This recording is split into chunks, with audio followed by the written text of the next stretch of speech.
There have been two pop culture empires that have recently come back into the limelight, which are Dragon Ball and Star Wars. One has come back to glorious fanfare and resurgence with video games, toys, TV series, and movies. That sent the fan base into a renaissance of praise and newfound unity. The other is Star Wars.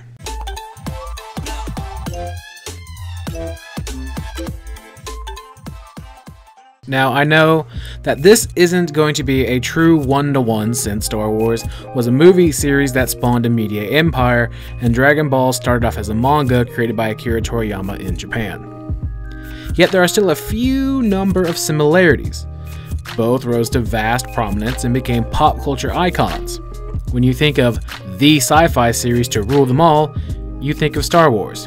When you think of the anime to end all anime, you think of Dragon Ball, especially Dragon Ball Z. Both of them have established themselves in the epicenter of our pop culture conscience. Yet recently, only one of them has really been able to keep its fans happy and be successful while keeping the heart of what it is intact, flaws and all. The other is Star Wars. Let's take a look from the top down, starting with the creators. This divergence in the fan base started when Disney bought Star Wars for $4 billion. Kathleen Kennedy took over as the head of Lucasfilm, and J.J. Abrams would be at the vanguard with the release of Star Wars Episode 7. We would occasionally get video games, ranging wildly in quality, until Disney bought out and then halted all video game production and handed the license exclusively to EA. That choice didn't come to bite anyone in the ass. Now, let's shift over to Dragon Ball. Akira Toriyama had gone on hiatus after the Buu saga in Dragon Ball Z, but Toei Animation needed to meet the demand of more Dragon Ball that was not only coming from their home in Japan, but also in the West. With Toriyama's blessing and a few designs, Dragon Ball GT went into production. Unfortunately, it only got a very lukewarm response. Like Star Wars, we only had a few video games coming out here and there, but then the Fire Nation attack, Dragon Ball Evolution came around. The biggest monstrosity and insult to the fan base was released in 2009. Besides that, a few video games, this would be the only way to get a Dragon Ball fix. Everything seemed hopeless until sometime in mid-August. Another movie was released, the animated spectacular that was Dragon Ball Battle of Gods, which was followed by Dragon Ball Resurrection F. Popularity and the success of these movies encouraged Akira Toriyama to do the unthinkable. More Dragon Ball. This brought about Dragon Ball Super. While it wasn't perfect, fans were happy to get more honest-to-God Dragon Ball, with a good portion being happy it wasn't GT. This spawned more video games like Xenoverse and Dragon Ball FighterZ Z. It was an awesome time to be a fan. The community came together to discuss things like how cool Super Saiyan God was and how stupid Super Saiyan God Super Saiyan sounded. It was a great time. So why did both get super hype, but only Dragon Ball delivered somewhat well? Well, we gotta first look at the top. Akira Toriyama, even with Dragon Ball GT, played a significant role with character designs and looking over a few early episodes. While maybe not hands-on like he was for Z, he was still giving guidance out here and there, and the staff that worked with him on Z was the same that would go on to work on GT. Even here in America, the more iconic voice actors stayed on even to this day through the various movies, video games, and other content that would come out.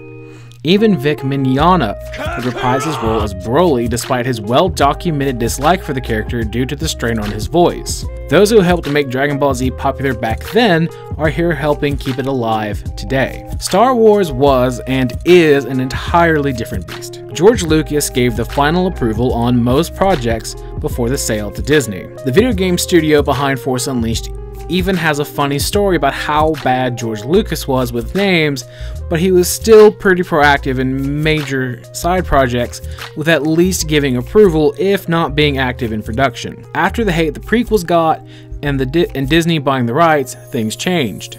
Much like DBZ, George Lucas wouldn't release any new major movies, and the only Star Wars content would be Clone Wars cartoons and video games. Every once in a while, George would release a remixed copy of the original trilogy. Then Disney bought Lucasfilms and LucasArts, promptly shutting down the latter. At this point, George Lucas was very hands-off, and a few of the original producers and writers came back, if at all, to help with the new trilogy, which in some ways was a good thing. A new creative direction was needed. However, George Lucas gave his unused new trilogy script to the new creative director Kathleen Kennedy, who had it go through heavy revision, which back then was seen as a good thing. Now, not so much. Unlike Dragon Ball Z, Kathleen Kennedy and the new Lucasfilm seem incapable of even keeping current talent on their films with how many directors they go through, with the likes of Rogue One, Han Solo, and even Episode 9, with J.J. Abrams having to take over again. With Dragon Ball, there has always been a unified vision for what the series needs to be. Akira Toriyama wasn't too far away to at least lend approval or some designs, where George Lucas in the new trilogy was pretty much nowhere to be found. Disney seems incapable of even keeping their current directorial talent long enough to complete a movie. This has caused issues. The next aspect to talk about is how each series handles the fans. Akira Toriyama is notorious for doing what he wishes to write, and his flaws are pretty well known, but he is true to that, and he doesn't deviate in an attempt to gain a broader audience. He writes Dragon Ball to make it as Dragon Ball as possible, and doesn't apologize. Admittedly, this is why Star Wars will always be bigger in the States, but I don't think Toriyama is really gonna care. He writes to make a story he wants to, and the fans he gains are there with him from beginning to end. Sure, he has tropes and cliches he falls back on, and he can be a hit or miss with the villains. Star Wars was sort of that way. It was a passion project by George Lucas after his success with American Graffiti. It was to be a grand space opera with the hero's journey and twists, and it went on to well be Star Wars. Do I really need to explain what came of it? I don't think so, and I also assume I don't need to explain the train wreck that was the prequels. Anyways, after years of no new movies, Disney bought the rights to make movies and push the brand. Their objective was to make it an even bigger powerhouse of a franchise and grow it as a pop culture icon. I think that is where Disney began to slip up. They put people in charge whose goal was to make popular and widely appealing movies rather than writing good Star Wars movies. Don't get me wrong, I loved the first one and I love Rogue One even more than that, but with The Last Jedi and the Han Solo movie issues, I can begin to see the cracks here. Rian Johnson's turn was littered with poorly implemented political commentary and took mild pandering in the first movie and cranked it up to 11. And at the cost of a decent plot. When faced with these concerns and critiques, the heads in Rian Johnson either blamed sexism, blamed fanboys, or blamed internet trolls. I am not kidding about that last bit. They would never come out and admit that The Last Jedi was at best an okay movie, and at worst mediocre and nonsensical, even for a Star Wars movie.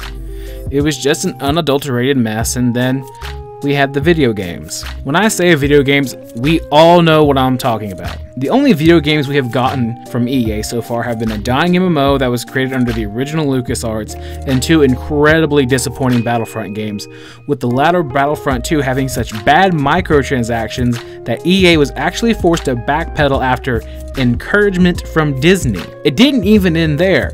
Because of Battlefront 2, there was active legislation being passed around the state of Hawaii. Yep, Star Wars Battlefront 2 was so bad in the loot box department, there were almost laws made about it. I think the one in Hawaii is still ongoing. Like Star Wars, Dragon Ball has had some absolutely horrible video games, but also some truly great ones like Budokai 3 and Dragon Ball FighterZ Z. Unlike Star Wars, however, there has never been any horrible loot boxes yet. Generally, the makers of Dragon Ball games have actually listened to fans as of late.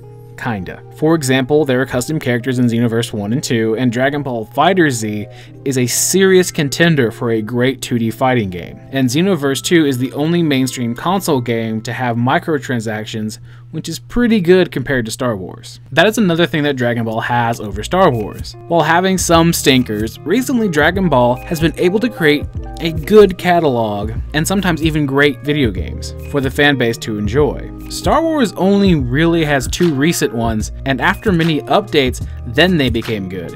But they didn't start out that way. There was going to be a linear Uncharted style game from Visceral, but, well, Virgil has a better explanation of it than I do. Let's just point out here that they closed down Visceral Games. If you don't know who they are, they're the developers behind the Dead Space franchise and the Dante's Inferno game. With Dragon Ball Super wrapping up, that community is excited to see the next movie that is going to come out.